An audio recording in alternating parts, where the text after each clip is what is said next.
ভারত এবং ইংল্যান্ডের মধ্যে টেস্ট সিরিজ শেষ হয়ে গেছে। অ্যান্ডারসন তেন্ডুলকার ট্রফি ড্র হয়েছে, সিরিজ সমতা ফিরিয়েছে ভারত। আমরা সকলেই জানি ওভালের পঞ্চম দিনে কীরকম উত্তেজনাপূর্ণ একটা ম্যাচ ভারত জিতেছিল, আর সেই নিয়ে আমি একটা ভিডিও করেছিলাম। কিন্তু এই জয়ের নেপথ্যে বা সামনে যে প্লেয়ারটার সবথেকে বড় ভূমিকা আছে তাকে নিয়ে একটা ভিডিও না বানালেই কি নয়। সত্যি কথা বলতে আমি আজকে যে প্লেয়ারটার কথা বলছি আপনারা হয়তো ভিডিও থাম্বনেল এবং টাইটেল দেখে বুঝে গেছেন। হ্যাঁ, আপনারা ঠিকই ধরেছেন, true warrior, die heart, lion heart Mohammed Siraj. আজকে আমার এই প্রতিবেদনে আমি আপনাদের সামনে তুলে ধরব মোহাম্মদ সিরাজের কিছু অজানা কথা। হয়তো আপনারা অনেকেই জানেন, কিন্তু আবার অনেকে জানেন না। তাই আজকের ভিডিওটা বন্ধুরা একটুও স্কিপ করবেন না। আজকের ভিডিওটা খুব ইন্টারেস্টিং হতে চলেছে, তাই প্লিজ বন্ধুরা ভিডিওটার সঙ্গে আপনারা জুড়ে থাকুন। আর যারা চ্যানেলে নতুন আছেন তাদেরকে রিকোয়েস্ট করছি আমার চ্যানেলটা সাবস্ক্রাইব করার জন্য।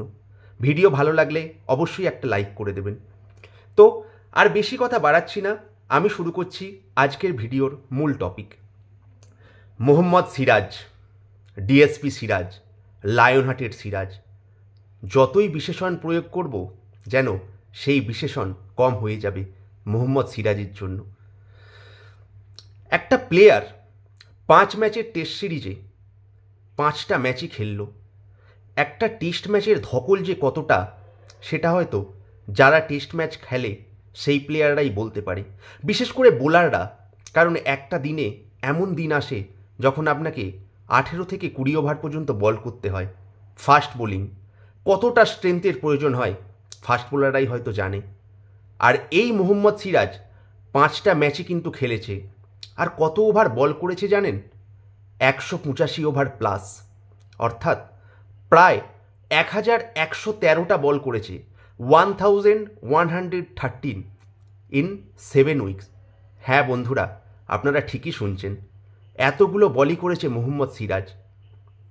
নেট প্র্যাকটিসে বল করার কথা বা অন্যান্য বল করার কথা আমি ছেড়ে দিলাম, ম্যাচে এতগুলো বল করেছে।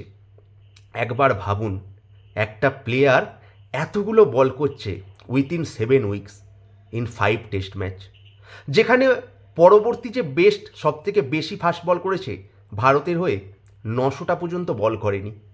তাহলে ভাবুন কতটা প্রেশার, কতটা ওয়ার্কলোড হয়েছে মোহাম্মদ সিরাজের। আর বন্ধুরা, মোহাম্মদ সিরাজ যখন লাস্ট বলটা করেছিল সেই লাস্ট বলটা স্পিড কত ছিল জানেন? 143.5।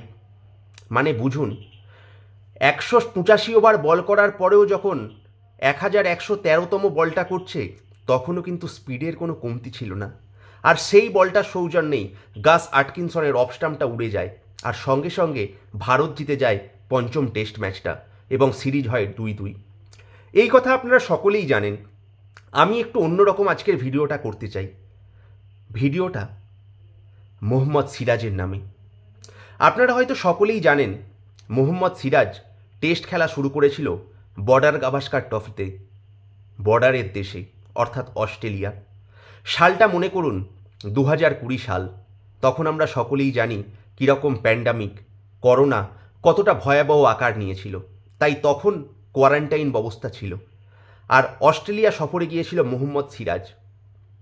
সেই সময়ই ঘটে যায় মোহাম্মদ সিরাজের জীবনের একটা সবথেকে খারাপ অধ্যায়।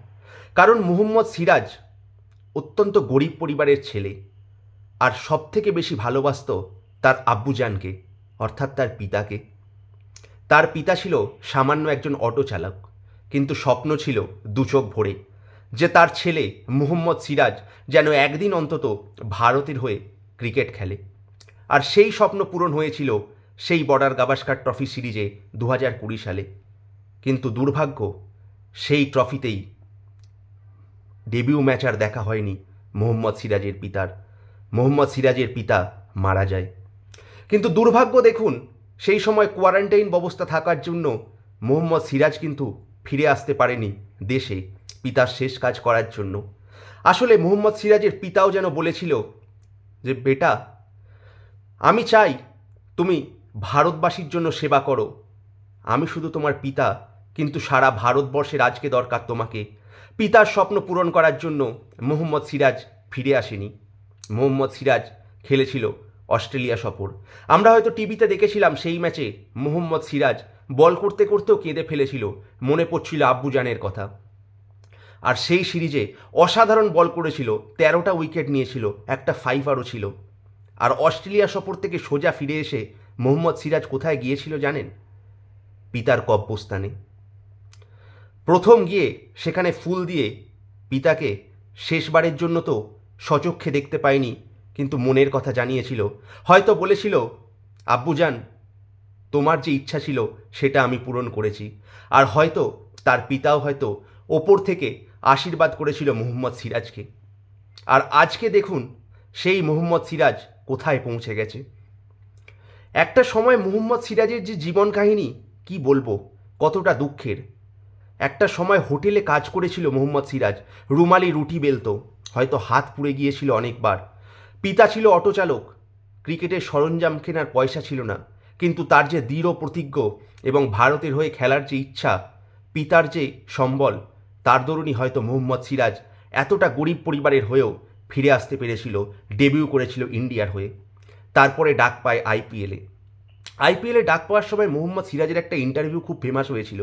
একজন রিপোর্টার জিজ্ঞেস করেছিল মোহাম্মদ সিরাজকে, আইপিএলে তো দল পেয়ে গেলে, কিন্তু কোনো ম্যাচে কি খেলতে পারবে?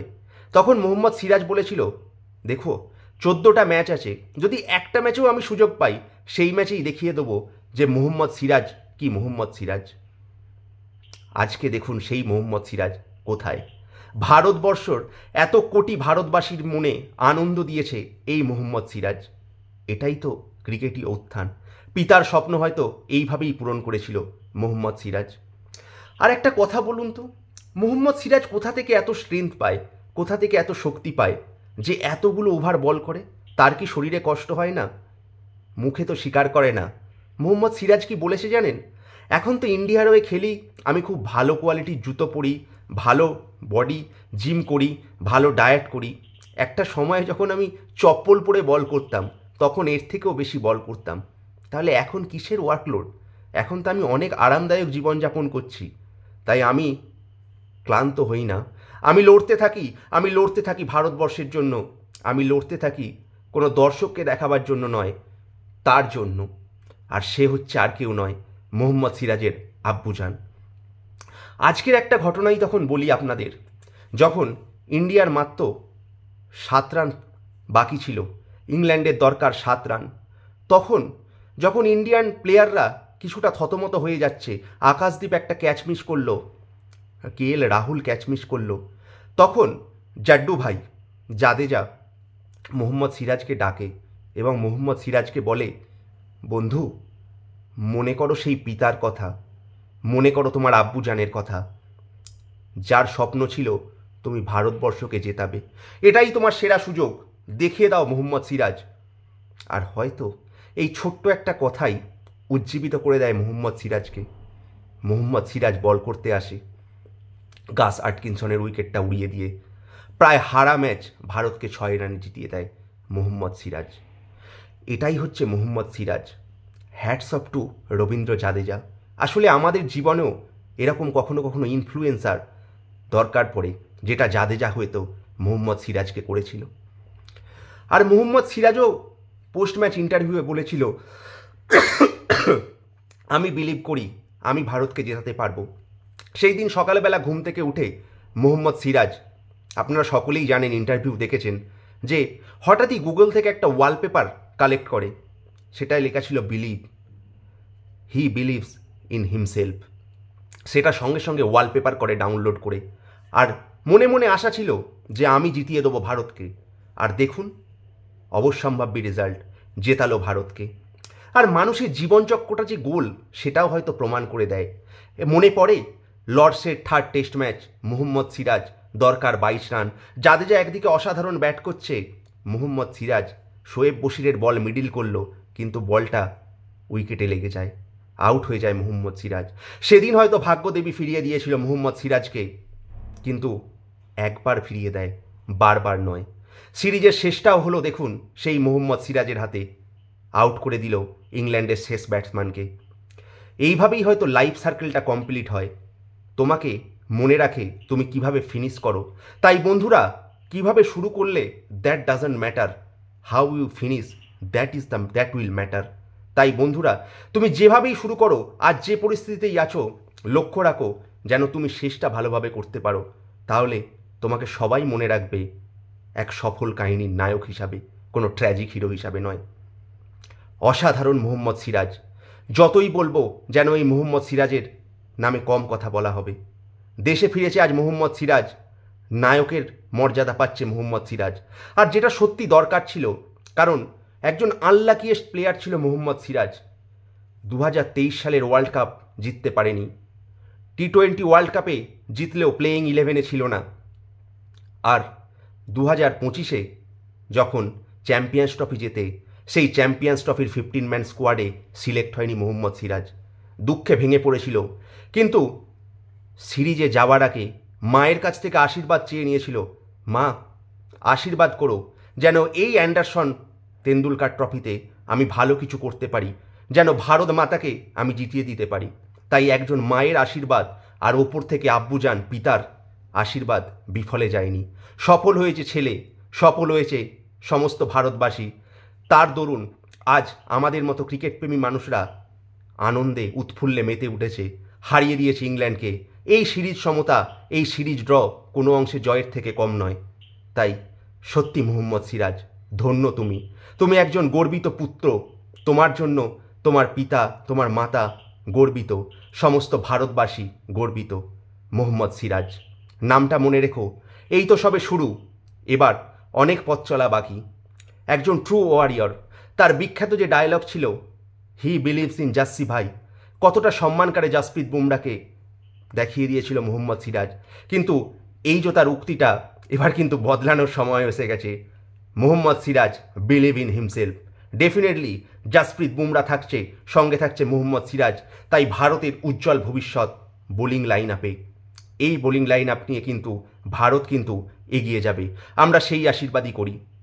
তাই আজকের এই ভিডিওতে আমার সামান্য চেষ্টা ছিল মোহাম্মদ সিরাজকে ট্রাইবিউট দেওয়ার জন্য। আপনাদের এই ভিডিও কেমন লাগলো অবশ্যই জানাবেন। বন্ধুরা, এই ভিডিওর শেষে আমি আর একটা কথা বলতে চাই। দেখুন, মোহাম্মদ সিরাজের এই যে কাহিনী, এটা হয়তো শিক্ষা দিয়ে গেল আমাদেরকেও। It gives a lesson. সম্মান করো তোমার পিতাকে, সম্মান করো তোমার মাতাকে। কারণ ভগবানকে আমরা কোনোদিন চোখে দেখি না, ভগবান রূপে আমাদেরকে কাছে দিয়েছে পিতামাতাকে। তাই যতদিন আছে পিতামাতা, কারো পিতামাতাই সারা জীবন থাকে না। সম্মান করো, ভালোবেসো, কখনো ডিসরেসপেক্ট করো না। তাই পিতামাতার আশীর্বাদ সবসময় আমাদের দরকার। এই পিতামাতার আশীর্বাদ নিয়ে যদি আমরা এগিয়ে চলি, তাহলে একদিন হয়তো আমরা মোহাম্মদ সিরাজের মতো সফল নায়ক হব। আর সেটা হয়তো সমস্ত ভারতবাসী একদিন দেখতে পাবে। তাই বন্ধুরা, আজকেই আমি শেষ করছি এখানে আজকের প্রতিবেদনটা। কেমন লাগলো ভিডিওটা অবশ্যই জানাবেন। যদি ভালো লেগে থাকে প্লিজ বন্ধুরা একটু লাইক করবেন, শেয়ার করবেন, কমেন্ট করবেন। আর একটা কথা বন্ধুরা, আমার গত ভিডিওটায় ভারত জেতার পরে যে ভিডিওটা করেছিলাম, তাতে আপনাদের অনেক বেশি ভালোবাসা পেয়েছি। তার জন্য সত্যি চিরকৃতজ্ঞ আপনাদের কাছে। আমি এইভাবে আরও অনেক অনেক ভালো ভিডিও দেওয়ার চেষ্টা করব। যেমন আমার পাশে আছেন, এইভাবে বন্ধুরা পাশে থাকুন, চ্যানেলটা সাবস্ক্রাইব করুন আর অল নোটিফিকেশান বাটনটা ক্লিক করবেন। তাহলে যখনই আমি ভিডিও ছাড়বো আপনাদের নোটিফিকেশান এসে পৌঁছে যাবে। তাই আজকের মতো এটুকুই। দেখা হচ্ছে পরের কোনো ভিডিওতে। ধন্যবাদ, নমস্কার।